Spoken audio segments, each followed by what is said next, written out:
Welcome to the Krieger Lecture, the lecture in honor of one of my students, Noah Krieger. Noah was a striking Brown student in that he always wanted an answer. It's all very good to talk about the problems of the healthcare system, but what do we do? Noah, I think, operated and embodied the title of our talk today, The Fierce Urgency of Now. In his desire for change, for social change, he embodied what we all have come to know as the best of Brown. And I'm delighted to welcome my friends, Sandy and Carol Krieger, Noah's parents, who I've known really since Noah was a student at Brown. Join me in welcoming them to this lecture.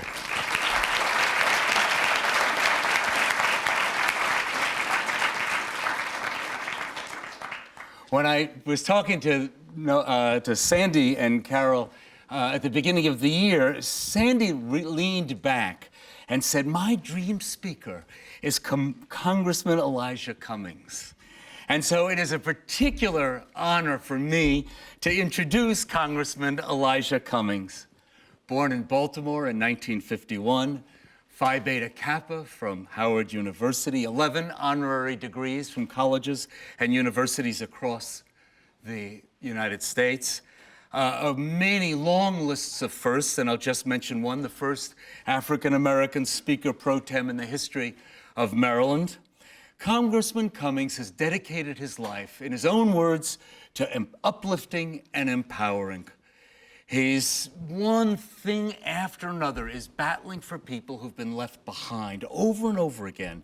A great fight to protect people from foreclosure. He runs seminars, he pushes hearings, he submits legislation to get people out from under the foreclosure doom. He's joined with Elizabeth Warren on an exciting middle-class prosperity project to give voice in Washington to those who need it most. Those of you looking for an alternative to Donald Trump giving voice, here's your answer. He sponsored legislation to assist whistleblowers.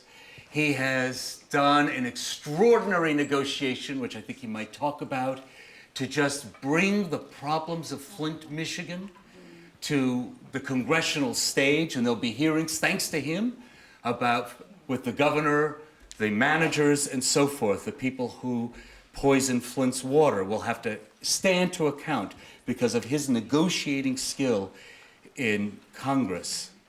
I might add puckishly that he brought sanity to the Benghazi hearings not so long ago.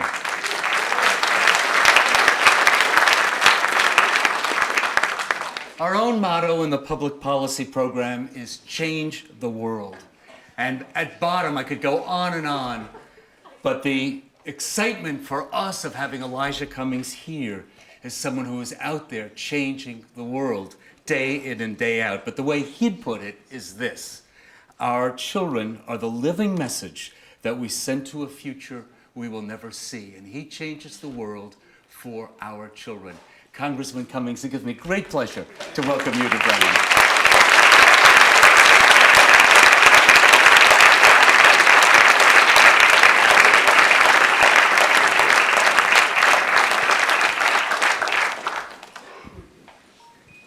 Good evening, everyone.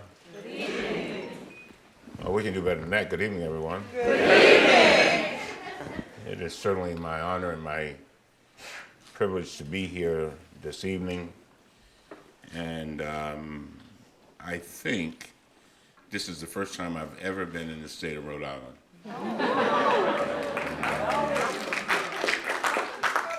Well, I'm glad to be here.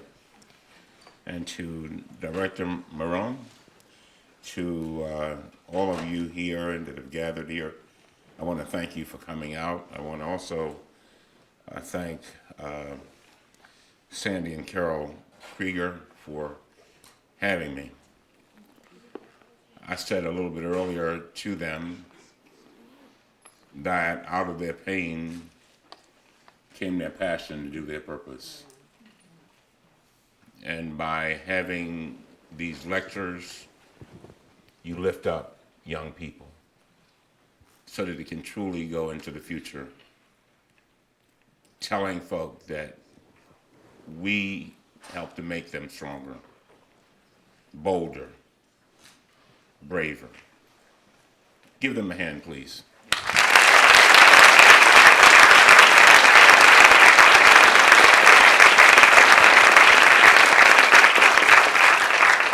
You know, as I was listening to the director, and a lot of times my speeches come from my heart, so I don't know what I'm going to say. I'm serious. So you ought to, everybody always, after I do a speech, they always say, can I get a copy of it? And usually there is no copy. But as he was talking, I could not help but think about a little story that I love so much. This little boy named Jimmy is in the kindergarten. And he's a real excited little boy. He enjoys drawing. So he's drawing his picture, and his teacher comes around and says, Jimmy, what are you drawing? And he doesn't pay any attention. You know, a little 5-year-old's got his crayon, and he's doing his thing, like Picasso. And she comes around again, and she says, Jimmy, what are you drawing? And he finally puts down his pen for a minute, and he says, I'm drawing a picture of God. And so she scratches her head and walks away. And then she comes back and she says, but Jimmy, nobody has ever, nobody knows what God looks like. Nobody's ever seen God. They don't know what he looks like. And then he picks up his crayon and he slams it down. He says, they will in a minute.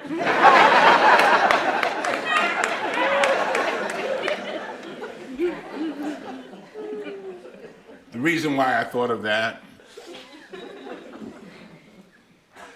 is when I walked into this room this evening to see all of you sitting here, in the words of my mother, who only had a 3rd grade education, it made my heart glad. The idea that Elijah Cummings, the son of 2 parents who were former sharecroppers with less than a 3rd grade education, one who spent his first 6 years of school in special ed, told that he would never be able to read or write. And the idea that to walk into this room with this very, very, very diverse audience, I could not help but say to myself, boy, you come a long way.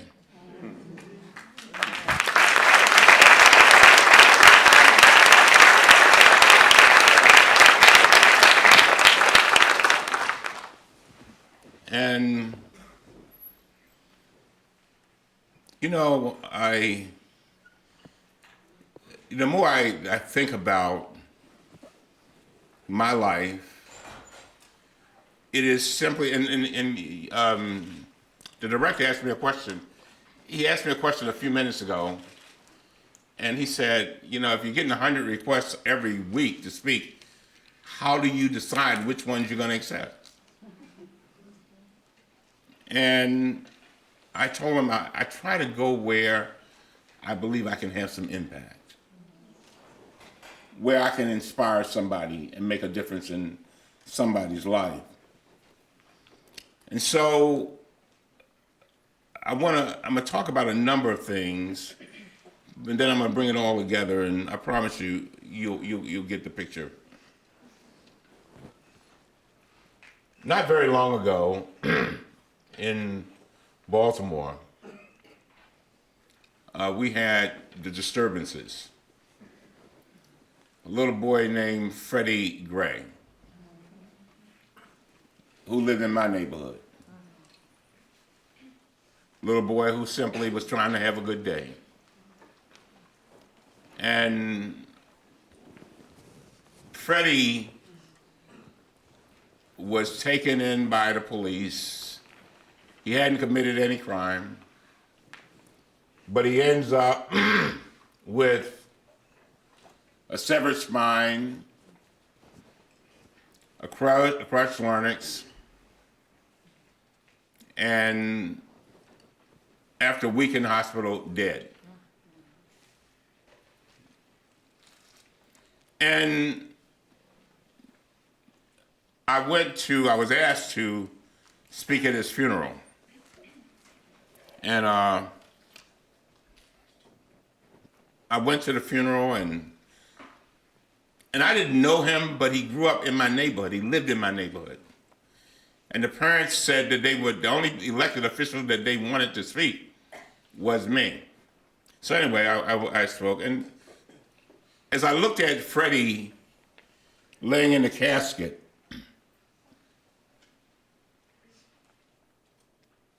and then I looked up in the balcony, and there were 41 cameras. There was somebody from Spain, from England, Belgium, France, Brazil, stations from all over the country. And I asked one simple question. I said, you see him today, but did you see him when he lived? Did you see him when he lived? Did you see the little boy who was just trying to have a good day? Did you see the little boy who was born at a time when hope unborn had already died? Did you see him? Did you see the little boy who sat in the first grade trying to read See Spot Run and could not figure it out because his body was already filled with lead? Did you see him? Did you see the one as he grew up a little bit and was unable to read in the 4th grade and began to act out because he could not read? Did you see him? Did you see the one who found himself getting arrested over and over and over again? Did you see him? And ladies and gentlemen, I am here today to tell you that there were folks who did not see Freddie Gray, but I'm also here to tell you that there are many in our society today who don't see each other, and we live right next door to each other. Did you see him? That night, that very night, as I left the funeral, I ran over to Washington, to Howard University, to do a lecture with Elizabeth Warren. And when I got there, I had one of those George Bush moments. Remember when 9/11 took place and he was at the school? There I was lecturing at Howard University, and I get a text, Mr. Director, and it said, your city is on fire. And I will never forget trying to lecture and at the same time knowing that my city was on fire, the very city that my mother and father had come to back in the 1940s, only so that they could, their 7 children who weren't even born yet, could have a better life for themselves. The same city where all 7 of us were born, the same city that educated me, the same one that I went to law school in, the same one on fire, the same one that I raised my children. And so I rushed back. When I got back, there was a group of ministers that had decided to meet, and it was about 200 of them. And I'll never forget, we ran out. They said, we want to march to North Avenue, which is about 2 blocks from the church. We began to march up the street, and I swear I thought I was in a movie, because there were people hollering and screaming. Smoke was in the air, people were coughing, and people were throwing rocks and very, very upset over Freddie Gray. And then a police officer came up to us, to these 200 preachers and yours truly, and he said, we really need your help. He said, there's a car 2 blocks up. You see the car up there? And we saw the car in flames, of 2 cars. He said, the fire department is back here. We've got about 150 police back here, but we need you all to march in front of us.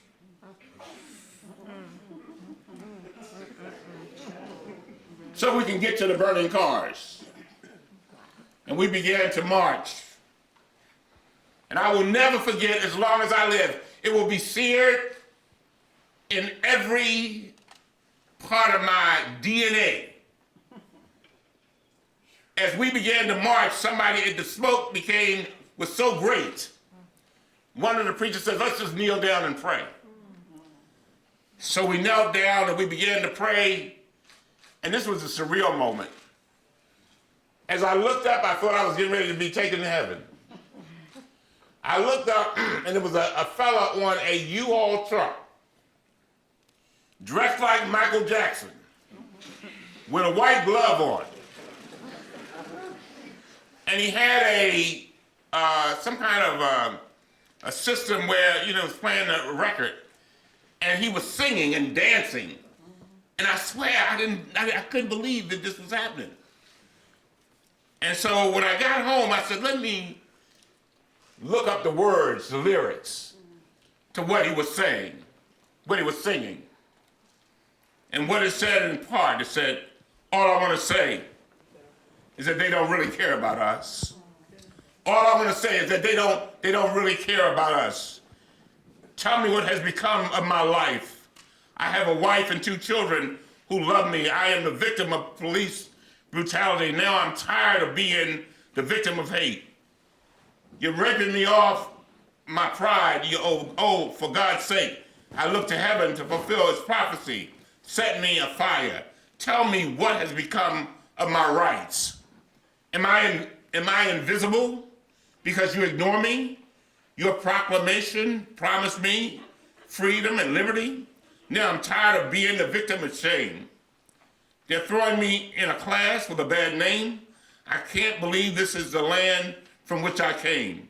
I really do hate to say it. The government don't want to see.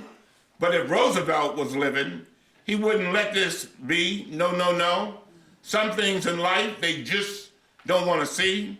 But if Martin Luther King was living, he wouldn't let this be. All I want to say is they don't really care about us. And why am I talking about this? There are a group of people, there are a lot of people in our nation today that feel as if nobody cares about them. That nobody cares about them. And ladies and gentlemen, if we're not careful, our country will self-destruct. Now I know. There are a lot of people who listen to Donald Trump. And a lot of people found some of the comments funny. When he talked about a man who I have a tremendous amount of respect for, Senator McCain. When he talked about him, a lot of people said nothing. When he talked about women in very demeaning ways, people sat around and said nothing. And I could go on and on. But ladies and gentlemen, those kinds of comments are dangerous. They're dangerous.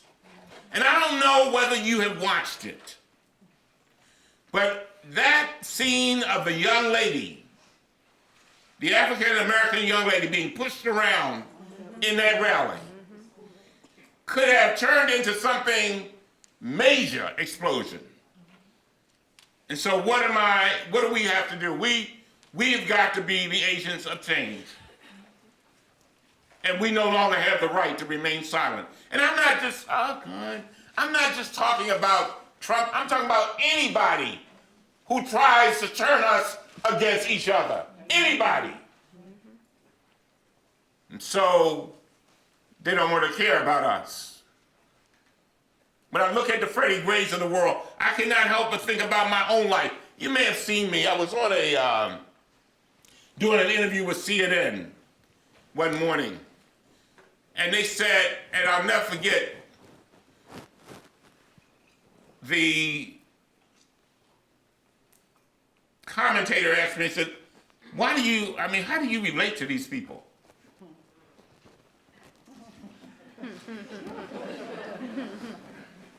He said, I said, what do you mean? He said, how do you relate to Freddie Gray? And I will never forget, it was one of those moments that I shall never forget. The tears began to run down my face on national TV. I said, I am Freddie Gray. I said, I am Freddie Gray. I'm the little boy who sat in the classroom probably filled with lead. I am him. I am him who was put in a school system whereby in the black community we had 9 rooms and 1 bathroom, and within 300 feet there was a white school with about 60 rooms and a whole lot of bathrooms. And I said, you know why aqua is my favorite color? He said, why? I said, when we used to go to the white school to have our little pageants, like at Christmas and Easter, and I would go into that beautiful bathroom, they were all aqua. So all the bathrooms in my house are aqua.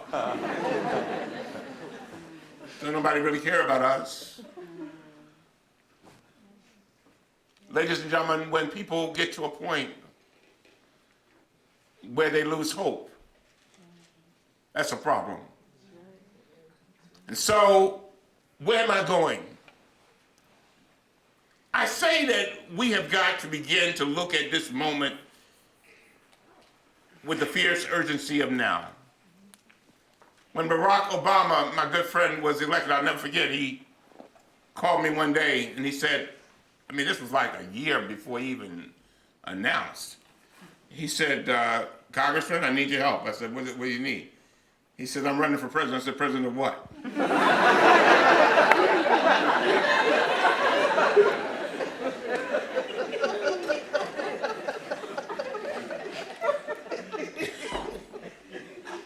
He said, President of the United States, of what country? He said, so this is what I need you to do. I said, okay. He said, I want you to form Marylanders for Obama. And I want you to set it up and make sure you take a tape recorder and record it, because nobody, I want history to be right. And he said, when I win, I'm gonna, would you press that? That might be the president calling. Yeah.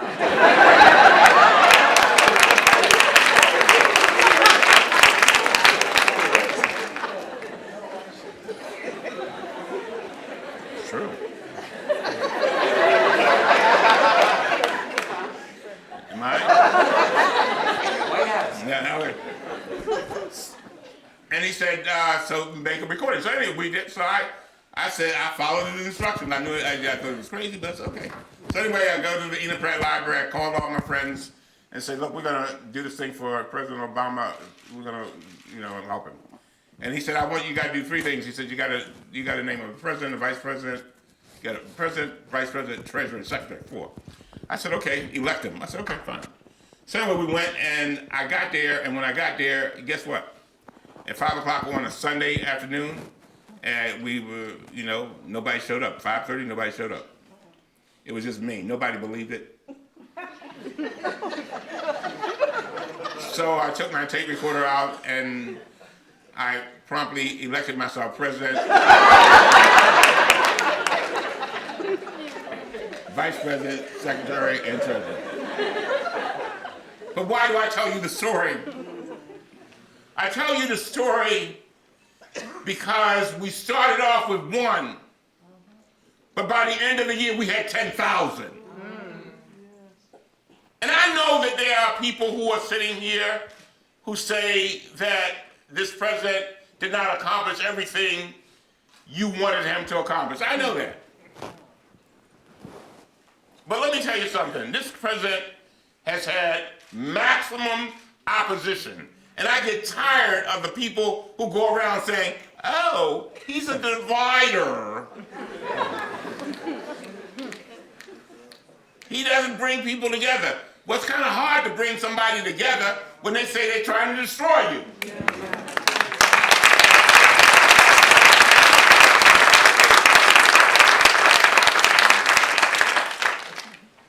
And so I say that because I want you to understand that there's power. And it all begins with one person.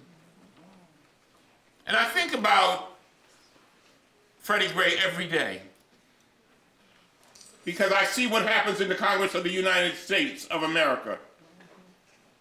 We have so many members who I think have become disconnected from their constituents.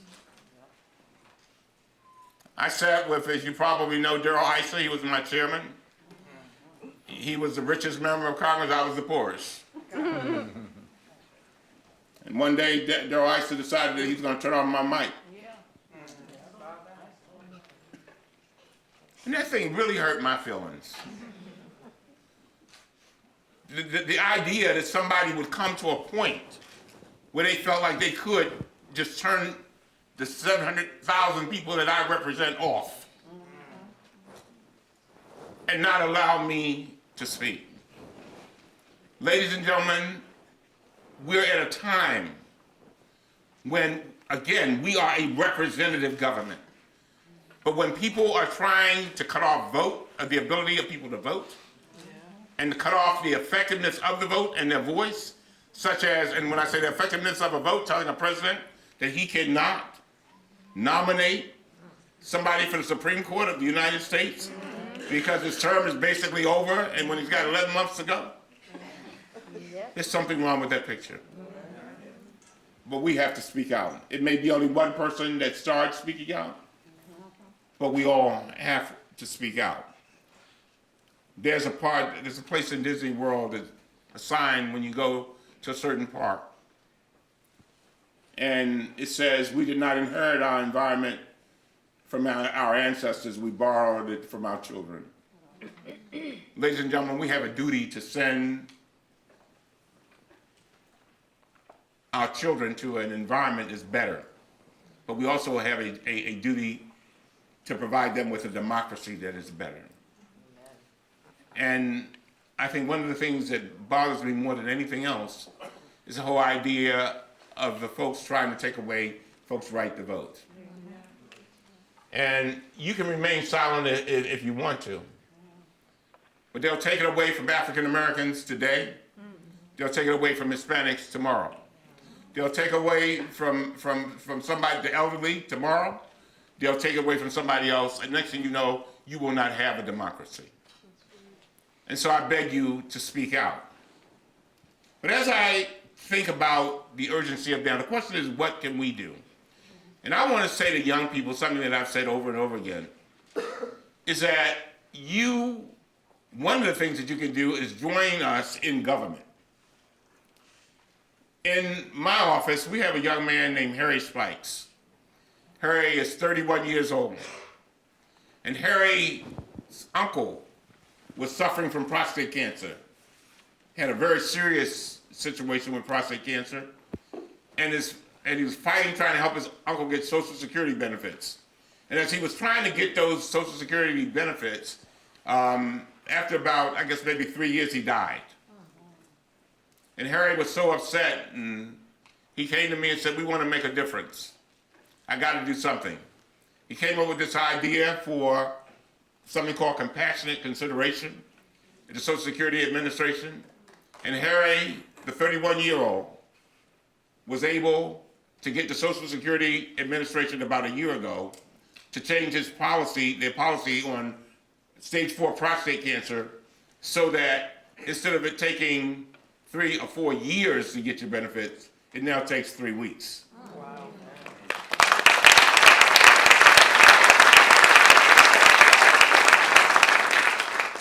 And by the way, the Social Security Administration estimates that it will help 250,000 men a year, forever, until they find a cure for prostate cancer. ladies and gentlemen, that's important. It is also important that we speak out with regard to things like the folks who are taking advantage of opportunities to raise the prices of drugs, prescription drugs. Come on now, don't act like you don't know what I'm talking about. Mr. Shirelli, who came before our committee, I just wanted, well, if I could have,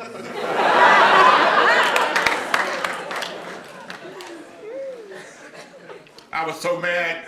The only thing I would say is, Lord bless you. To raise the price of a life-saving drug from $13.50 a pill to $750 a pill overnight, we got to speak out against that stuff. That's about greed. Somebody asked me a little bit earlier, do you think our society is polarized? Yeah, it's polarized. If you got certain people that are greedy, trying to take advantage of other people, basically putting a gun to their head saying that if you don't pay up, you die, that's a problem. We have to speak out. And so there are people who look at us in Congress and ask the question, do you really care about us? They also ask the question, do you see us? That's why Bernie Sanders can attract the crowds that he attracts. Because there are a group of people who feel that they have been left out. That's why the Donald Trumps can attract the folk that he attracts. There are a group of people that feel that they've been left out.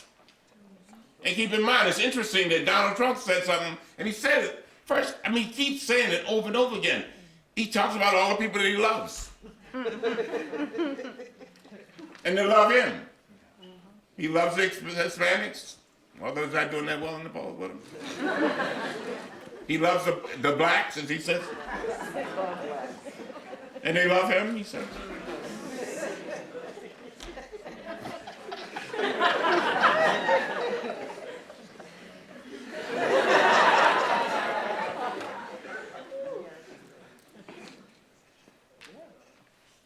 He loves the educated, but he really puts a lot of emphasis on, he said he loves the people that are not educated. But at the same time, he is appealing to some people who are crying out. And as I was telling that group a little bit earlier, I'll never forget when I first, and we got to understand that these people who are feeling that they are alienated, and they're in this room, asking, does anybody see me?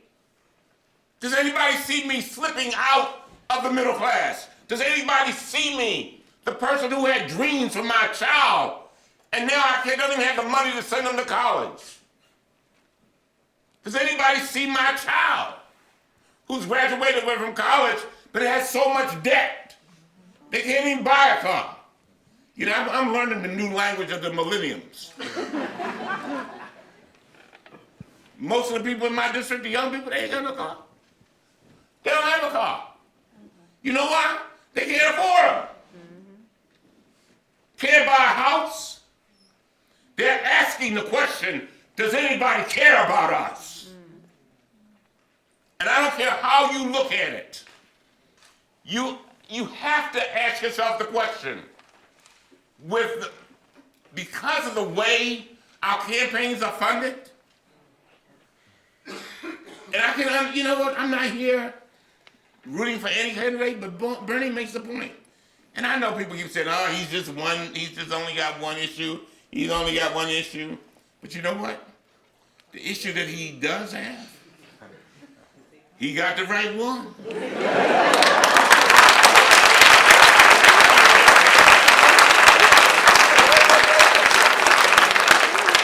Because it underpins everything else. You cannot bring about the change that you need if you don't deal with that issue. Does anybody really care about us? Does anybody see us? So on the one hand, you've got the Freddie Grays of the world who are just trying to have a good day. And then you have the parent who simply wants to do for their child. Wants their child to have a better life than what they did. when I think about my mother and father having worked so hard to, my father worked the same job for 45 years.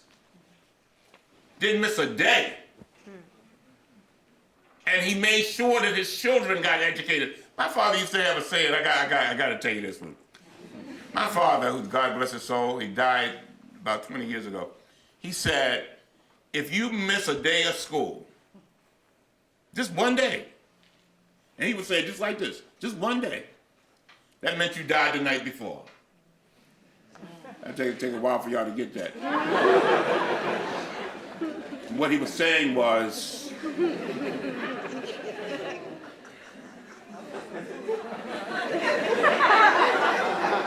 I still feel the pressure.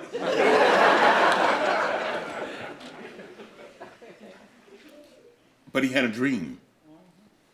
He had a dream that that little boy, although he was in special ed, and my father didn't even know what special ed was.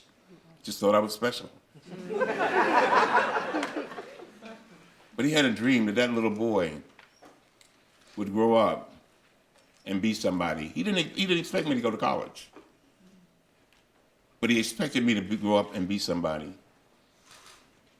And I will never forget when I got sworn into the Congress of the United States of America, my father came to see me getting sworn in, and I was standing there with Newt Gingrich.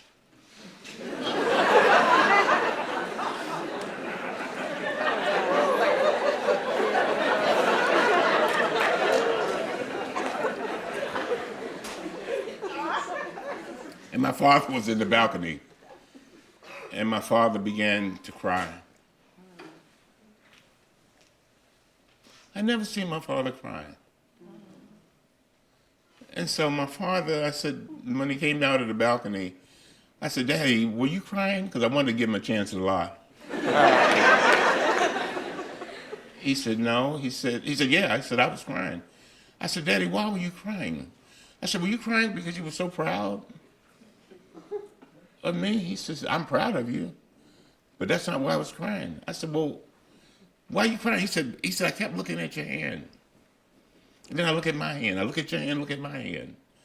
And he said, when I looked at your hand, I said, the same blood that runs through his hand runs through my hand. And he said, I kept looking at this place. I'd never been in that place, in this place. And he says, the idea that this is the same place that used to call us slaves. Ain't this the place? I said, yes, sir. This place to call us 3/5 of a man. I said, yes, sir. He said, it's the same place that used to call us chattel. I said, yes. And the idea that my son is going to be, you're going to be able to vote, right? I said, yeah. I hope so.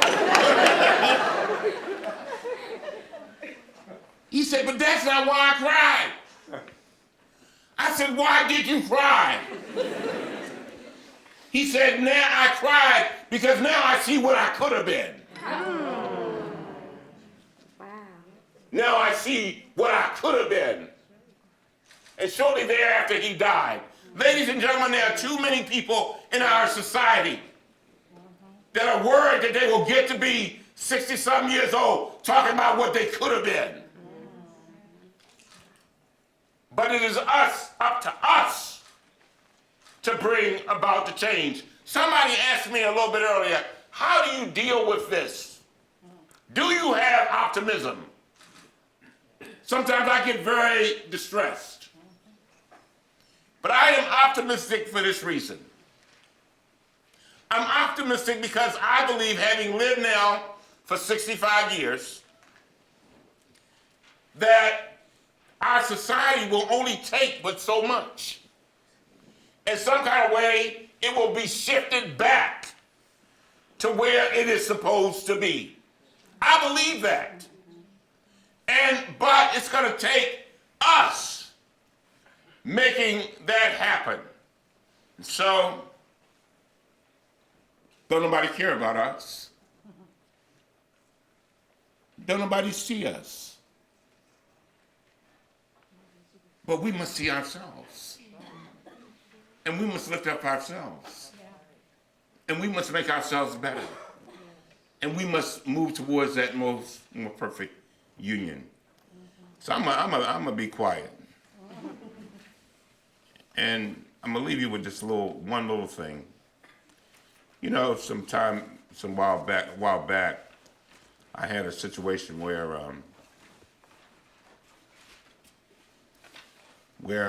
Bill Clinton, you know, he used to give these concerts, right? Every Saturday, like every third Saturday. And I used to love his concerts. He put a tent out on the lawn, the White House lawn, and he would invite members of Congress and our guests. So I said, so I invited some guys from my community. Now you know where I live. I live in the inner city. Inner city. Do the right thing block. I mean,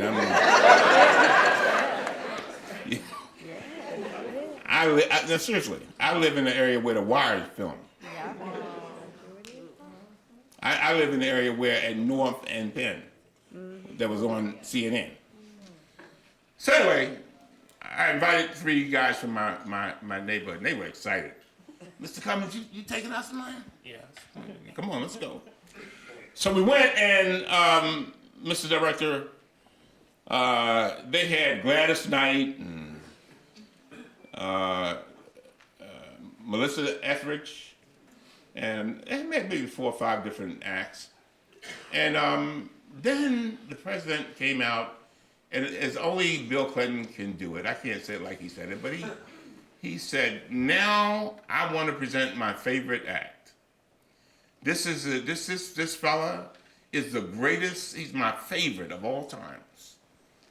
And you just gotta hear him. So we were really excited, right? I got my guys from my neighborhood, you know. So he said, and here he comes, Garth Brooks.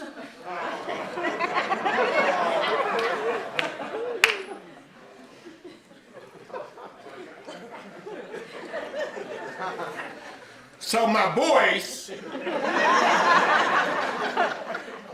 said, Mr. Cummings, you know, man, who is he, man? I said, I don't know. so this guy comes out with his cowboy boots and, you know, Garth Brooks and his plaid shirt, jeans, and he comes out and he sang this song. And this song I love so much, and it tells the story. And he wrote this song. And I was about to tip out. We were about to leave. And I was doing to him what I was doing to Garth Brooks what was done to Freddie Gray. I looked at him and I made a judgment call. And I didn't want to see him. But then I said to myself, he started singing, and I had to sit down. These were the words that he sang. He says, it's entitled, We Shall Be Free. He says, this ain't coming from no prophet, just an ordinary man. When I close my eyes, I see the way this world shall be when we all walk hand in hand. When the last child cries for a crust of bread, when the last man dies for just the words that he said, when there's shelter over the poorest head, then we shall be free.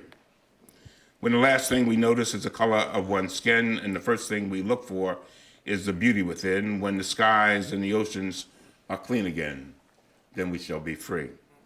We shall be free, stand straight, walk proud, because we shall be free.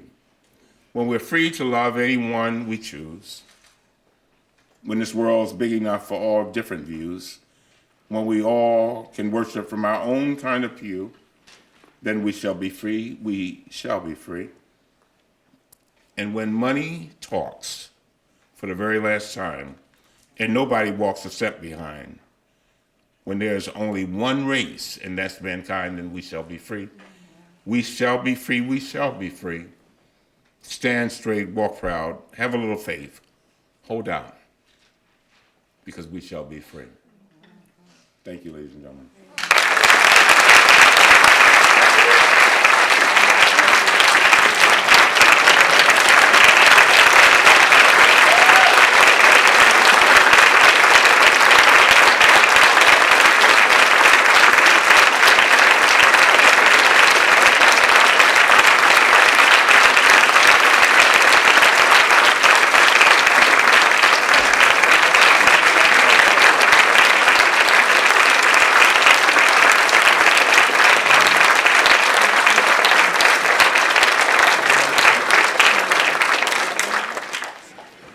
Wow. There are microphones, and I invite you to stand up, introduce yourselves, and ask. Go ahead. You can have the first question and ask questions. Keep them short if you can. So in the Detroit Free Press, you recently wrote an editorial talking about accountability. Yes. So I wanted to ask, how do we create a system where we are accountable to our constituents and to those who don't have the right to vote yet, or those who lack the right to vote because they're in prison, or those who are kept from voting because of voter ID laws or I think redistricting or gerrymandering? Yeah. I think first of all, I think you guys are the people who can vote and the people who have access to elected officials. They have to hold them accountable. And the way you do it is that you show up for events. Do you know there are a lot of elected officials who won't hold a town hall meeting? Did you know that? Yeah, well, they are, a lot. And you know why? Because they're afraid somebody like you is going to get up and ask the right questions. I'm serious. They refuse to hold them. And what you have to do is demand that. And you also have to keep up with what elected officials are doing. Let me tell you something. The Flint situation is a horrible situation. I mean, we have a situation there where state government took over the local government and left them with no power, none. As a matter of fact, you may not know it, but the mayor of the city has no staff, none. And then they poisoned the water, and they knew it. They knew it. And they knew it for a long time. So I think basically what you have to do is have elected press for integrity. I was telling some people a little bit earlier that when we were dealing with Flint, I insisted that we have hearings on Flint. My colleagues on the other side did not want to have any hearings on Flint whatsoever, none. So then we had our first hearing, and I kept asking them, where's the governor? I think the governor ought to come in. And they said, well, the only way we'll bring the governor in is if you agree to bring the head of the EPA in. And so they thought, listen to me, you know what they thought? They assumed that I would say, oh, no. Part of my responsibility is to protect the president, and this is an appointee of the president. I said, no, bring her in. I said, you know why? Because I don't care who they are. I want everybody who has any responsibility for poisoning 100,000 people to come in. And I want to hold them accountable. And I think that's what we have to do. But as far as the people in prison, again, those who have access to elected officials, they need to do their part. The people in prison, I get a lot of letters from prisoners. Matter of fact, I've got one person, that's all she does is answer letters from prisoners. And they have opinions and they read, they understand. So, I think, but I think you're right, you're on the right track. We've got to have accountability, but there's a big but here. With there being so much money in politics, it makes it hard. I'm just trying to make, somebody asked me a little bit earlier, what part of politics that I hate the most? Raising money. There are members of Congress that literally have to spend at least 4 or 5 hours a day raising money. And one of the things that I told a group a little earlier, I said that if I was in a district where I had to do that, I don't know that I'd be in office. You know why? Because it would not give me the freedom to do what I do. You follow me? Thank you. Yeah, thank you. I got a question. Oh, yeah, all right. A young man asked me a question a little bit earlier, and I promised him that I would answer it in this audience, and I forgot to. Oh, right. He asked me this question. He asked me, how did I get in politics? I think he left. He asked me, how did I get in politics? Because he was sitting right there. Yeah. Yeah. It's right there. He asked me, how did I get in politics? And I really want you to listen to this. This is a phenomenal story. I wasn't thinking about politics. And a lady called me one day, and she said, is this Mr. Cummings? I said, yes. She says, I really need to see you as soon as possible. I said, okay. And she said, I said, who are you? She said, I'm Lena Lee. I need to talk to you. This is in 1982. And so she says, I said, well, when do you want to meet? She said, I want to meet as soon as possible because it's kind of urgent. So I said, well, when do we meet? She said, well, you can come down to my house and have tea. I said, okay. So we had tea and crumpets, and come to find out she lived right down the street from me. I didn't know her. This is how I got in politics. And so so we met, and she said, Mr. Cummings, I'm your representative in the legislature. She said, and I have cancer, and I'm about to die. And she said, I'm looking, and she says, I'm the only female African-American lawyer, attorney in either house of the Maryland legislature. And she said, I'm looking for a woman to take my place, an African-American woman. I said, well,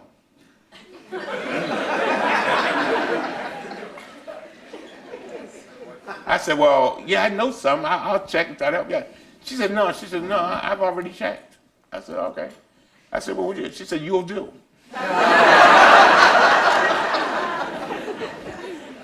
That woman, Lena Lee, got out of her sick bed. She got out of her sick, and I feel emotional because she changed the trajectory of my destiny and campaigned for me, raised money for me, and I won. Fast forward 25 years. I'm now in the Congress. So one of the greatest things that you can do for somebody, as you probably know, is name a post office after them.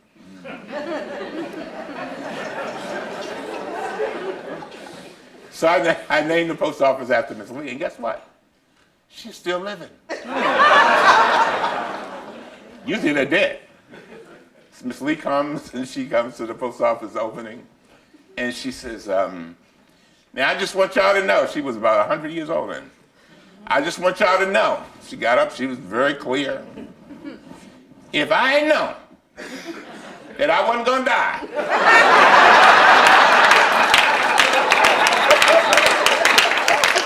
I wouldn't have given up my seat.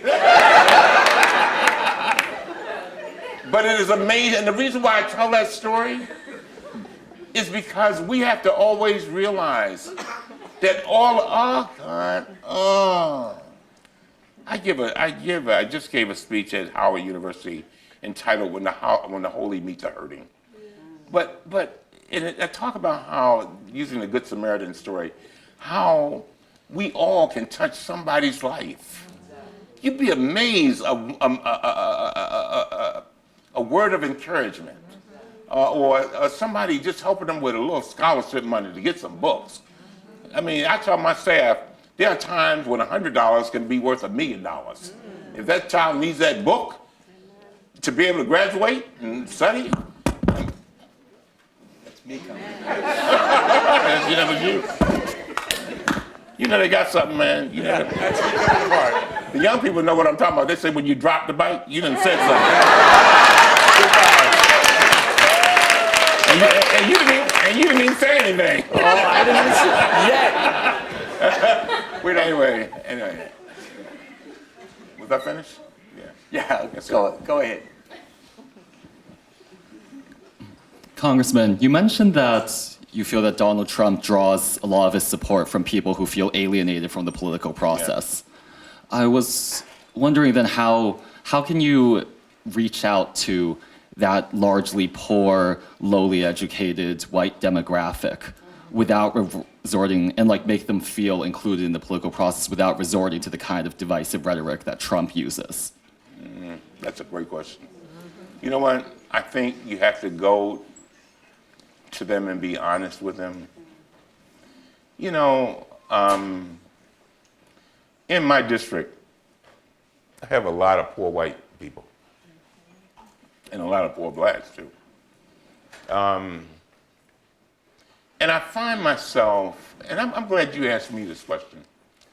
I find myself, and I tell them, one thing I was telling Marone, Yeah, it's good. I was telling Marone when on my way in here, the reason why I do so much speaking is because I talk about my life. You know, I talk about what I'm going through. And I tell my constituents, I'm very frank with them. I said, I feel like the man in the middle. I said, I have to explain to the rich people, I got a lot of rich people, how middle class people feel. I got to explain to whites how African Americans feel. I'm like the man in the middle. And I try to be, and I think there needs to be integrity in there. I mean, if you listen to Donald's and you listen to the people at Donald's things, the thing that amazes me is how they'll interview people and then say, well, you know, they're lying. I mean, the commentators say, you know that's not wasn't true. And they say, I don't care. I don't care. And I've learned that if you're going to affect people, you must first get to their emotions. In other words, you must make them realize that you can truly identify with them and help them understand that this thing of us going against each other is not gonna, you don't have to put somebody else to lift yourself up. I mean, and that has to be actually said. But if people just play on the negative, it's to say if a black person gets a job, oh, that means that somebody took a job from you. I mean, that doesn't help matters. It's how do we all work together? And I think it's irresponsible for with regard to what he is doing. But I think there are a lot of other people that do the same thing, by the way. And I think it's about integrity. Let me tell you something else. No, I got to tell y'all this. I got to tell you. I got to tell you this. I got to take a drink on this, and then I'm going to tell you.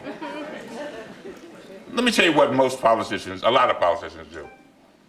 They worry about polls. And they formulate their opinions based on polls. Now, one of the things I've learned, I'm going to tell you, I love my wife to life. I love her. She's my soul, but I disagree with her. She's a PhD in political science. So you can imagine what our conversation is like. But we disagree on probably 35% of issues. Politicians seem to think that if they can't satisfy everybody, that there's a problem. No, I expect people to disagree with me. You know, but I want them to know that I respect, oh God, here it is, that I respect them and that I hear them and that I have processed what they are saying and I've taken it into account. And I think, again, it goes right back to my thing. You brought me full circle. You know, do you see me? Do you hear me? Do you care about me? And there's another thing that happens. I believe that when you are operating from a place of passion, it's hard for people to be mad at you. My wife and I went to an event not long ago, and I said something, can't even remember what it was, but she was pissed. I mean, she was upset. And I was saying to myself, then what is she upset about? I didn't think that it was something big. You understand? I'm answering your question, I promise you. I didn't think it was something big. But when she told me why she was upset, and it is something that had happened to her when she was a little girl, and what kind of feelings I had to deal with it a whole different way. Because she was coming from a place of integrity, of her feelings.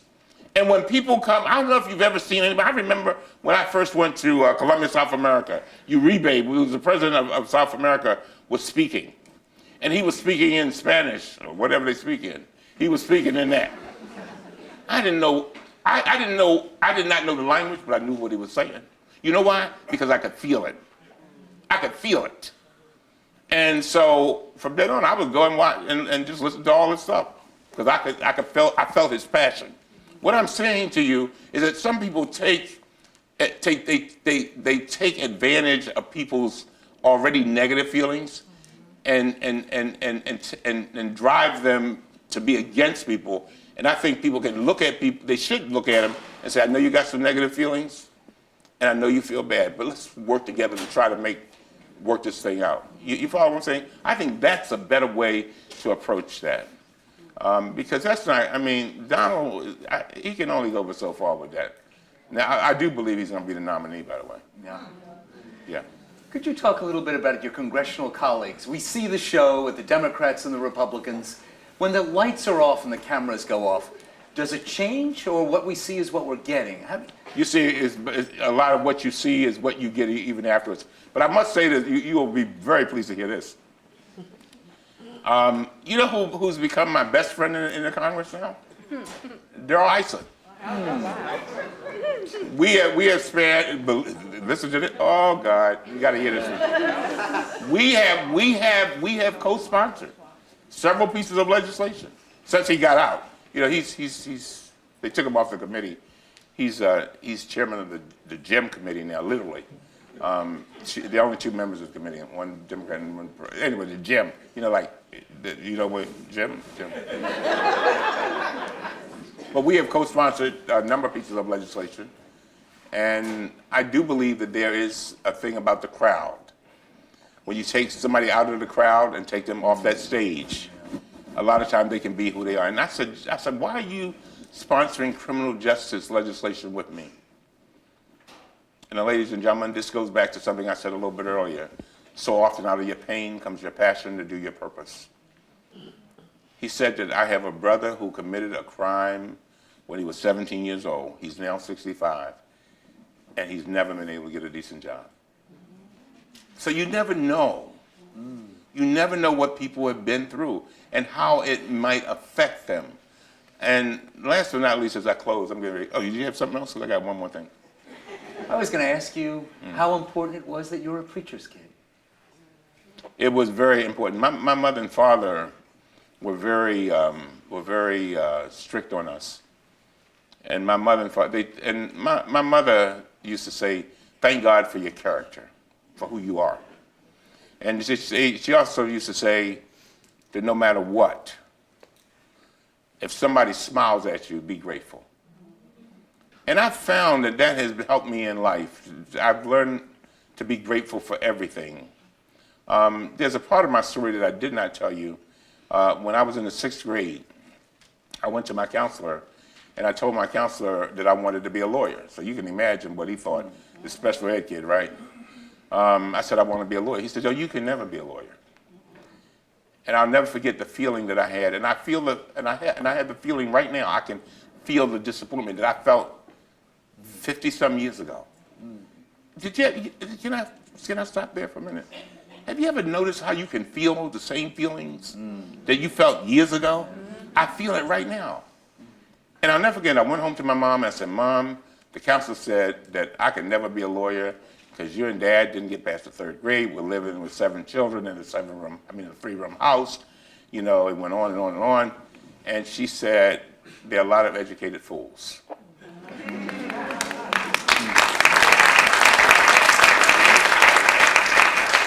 Make a long story short, let's fast forward. I went on and eventually became a Phi Beta Kappa at Howard University, went on to law school, became a lawyer, and one of my first clients was my counselor.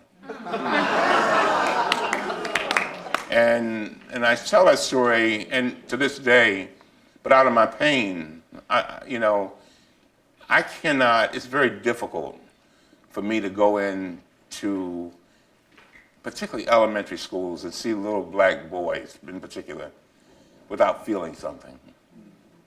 And to know that you know why? Because I remember what I went through. And that's why every board that I'm on, every single board, the only boards I'll sit on are education boards. And I'm on about 9 of them, including the Naval Academy, because I know the power of an education. And, you know, as we run around, you know, people talk about we should not have criminal justice reform. Ladies and gentlemen, but by the grace of God, I'd be in the same place. I'd be sitting in some jail cell.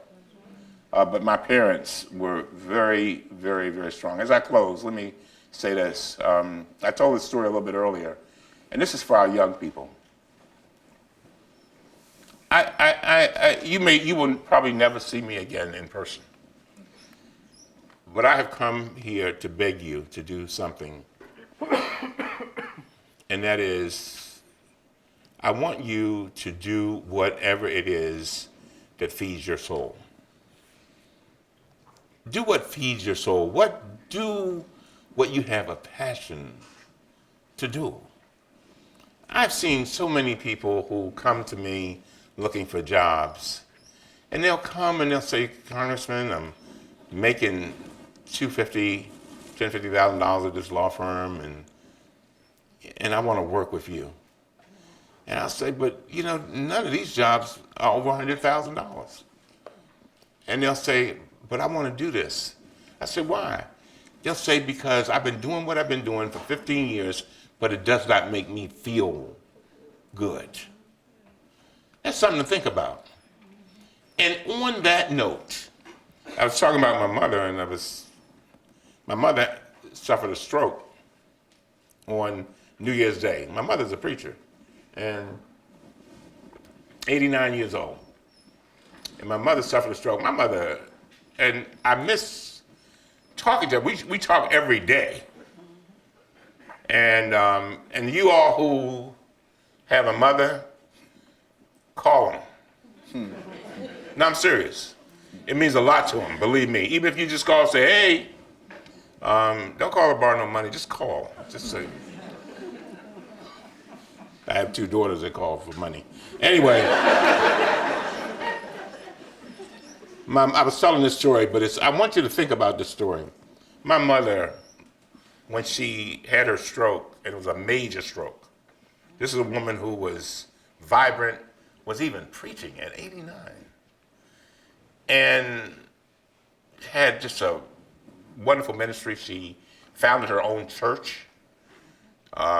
Anyway, she has a stroke in church, and she loses a complete loss of her left side, a lot of the use of her right side. But anyway, one day I came to see her in therapy. And so I'm standing at the door, and my mother had been for almost a month trying to lift her arm, just trying to lift her arm. And so finally, I'm standing there and I'm watching her, and so she finally gets her arm up, and then next thing you know, she's doing like this. And that, you know, I don't know if you've ever seen anybody with a stroke, but I tell you, it makes you appreciate every bodily function. And so the next thing she did, she got cute with it. She patted the lady on the arm. She kept patting her on the arm.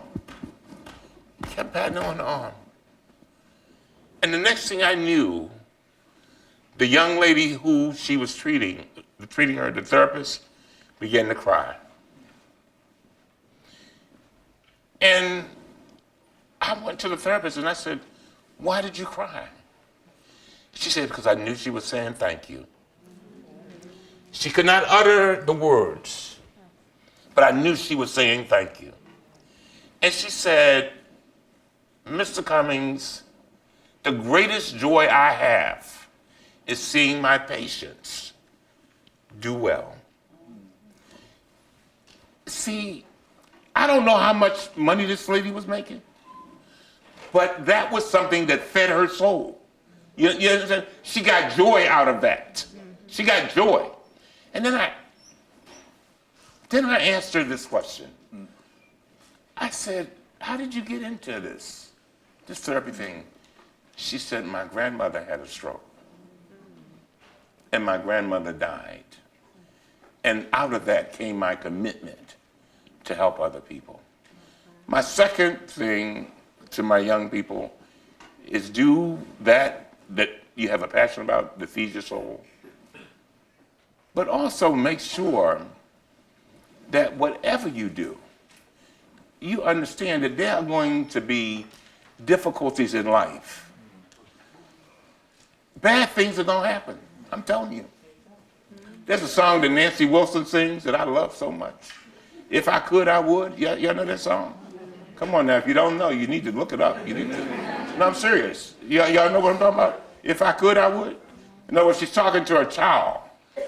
And she's telling the child, I wish I could shield you from pain and disappointment and whatever. It'll break you down now. But when those things happen, I tell people, you know, don't ask the question of why did it happen to me? Ask why did it happen for me? For me, and so that you'll have an example. I used to date a young lady, she was fine as she could be. Oh my God. You just fall out thinking about it. She was just beautiful.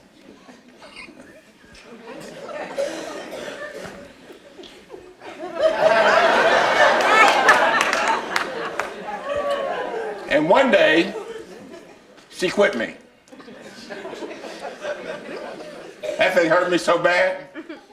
But when I look back at it, I'm glad she did, because I wouldn't have met my wife. So I'm just saying, you know, and the people who are a little older, y'all know what I'm talking about? When you get a little bit of distance on you, you know, you look back, you be glad about you didn't get certain things that you wanted, you thought you wanted. And so I beg you.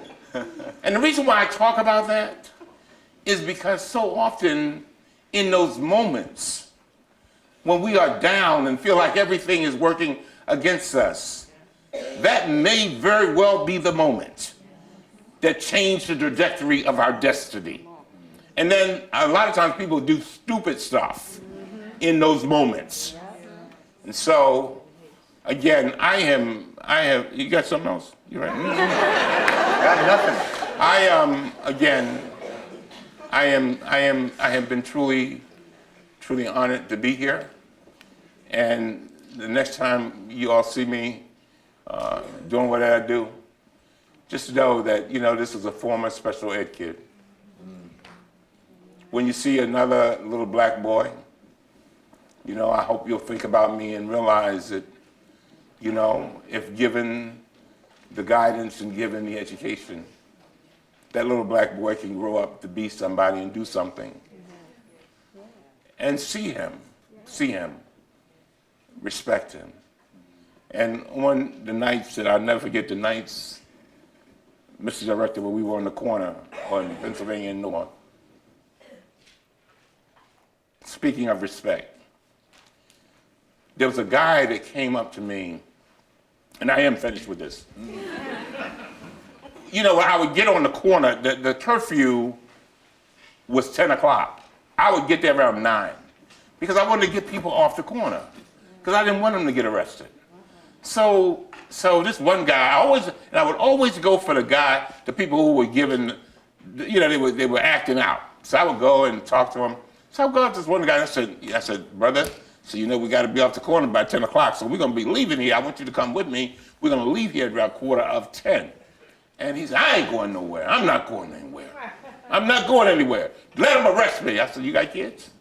He said, yeah. I said, how? He said, 3 and 5. I said, well, who's going to take care of your kids when you get arrested? And he said, I don't care. I'm going, anyway.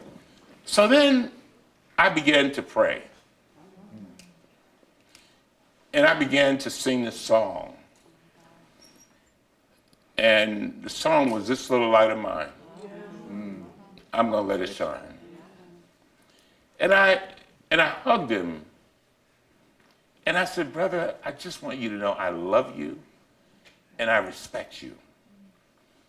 And so we began to sing the song. Next thing I knew, he was singing. Next thing I knew, he was saying, hey, let's get out of here. We got to get out of here. The next thing I knew, that was on a Tuesday. I showed up Wednesday, Thursday, Friday, and Saturday. All those nights, he would come. When I got there, Mr. Cummings, I'm reporting for duty. And he would help me get the people off the street.